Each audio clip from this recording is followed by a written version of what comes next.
Thank you, Mr. Speaker. I rise today to really challenge my colleagues to restore Congress's constitutional oversight on matters of war and peace. Tomorrow marks the 16th year since Congress has passed an open-ended blank check for endless wars. That's the 2001 authorization for the use of military force. First, I just have to say that my thoughts and prayers are with the families, friends, and communities who lost loved ones, and our deepest gratitude to the first responders who so bravely saved lives.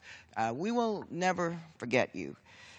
3 days after this horrific attack, actually September 14th, which, with 3 days, I couldn't vote for this blank check because it surrendered Congress's constitutional authority and paved the way for perpetual war, the authorization to use military force. It's deeply disturbing to me that 16 years later, this Congress has failed to revisit this war authorization and have an informed debate on the cost and consequences of endless war. Now, I opposed the 2001 AUMF because I feared it would become a blank check for any president to wage war anywhere in perpetuity. In those tragic days in the wake of 9/11, I was just as devastated and outraged as everyone. I wanted to protect our country from further attacks against terrorism. I wanted to bring the terrorists to justice. But looking at the authorization to use military force, I knew then that such an open-ended resolution would not make us any safer. The resolution was 60 words, was overly broad, and it set the framework for perpetual war. It was passed just 3 days after the attacks with little debate and has been used to wage endless war around the globe. In the 16 years since its passage, that's the only input really that Congress has provided. This is just disgraceful. 300 members of the United States House of Representatives today were not serving when we voted on the 2001 AUMF. 2/3 of this chamber that has never had an opportunity to cast a vote on going to war. For years, I've been trying to change that. While Congress has been missing in action, these wars have spiraled out of control, just as I feared. A recent report from the Congressional Research Service shows that this authorization has been used more than 37 times in 14 countries to justify military action.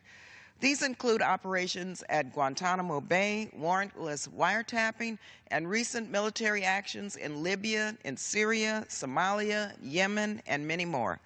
And this report only looked at unclassified military actions. How many more military actions are happening without the knowledge of the American people? In the 16 years since the AUMF was enacted, 3 presidents have used this legislation to wage endless war. And as long as this AUMF stays on the book, any president will be able to use this blank check to wage war anywhere, anytime, in perpetuity.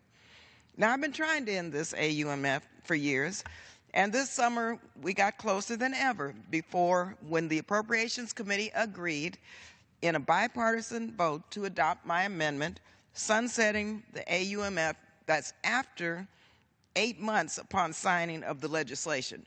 Not right away, it would take 8 months for it to sunset. The 2001 resolution was passed in 3 days. Certainly we can debate on a new AUMF in 8 months.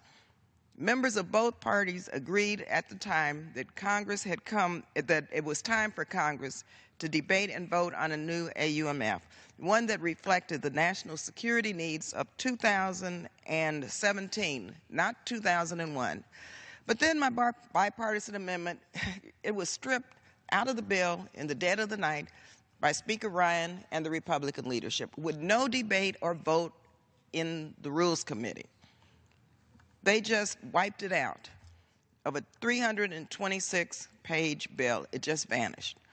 But here's the bottom line. Republicans want a new AUMF, so do Democrats. So my question to the Speaker is, what is the holdup?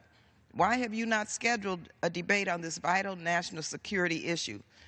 What, Speaker Ryan, are you afraid of? And also, why won't the President submit a new one? In 2017, American service members have been killed in Yemen, Somalia, Iraq, and Afghanistan.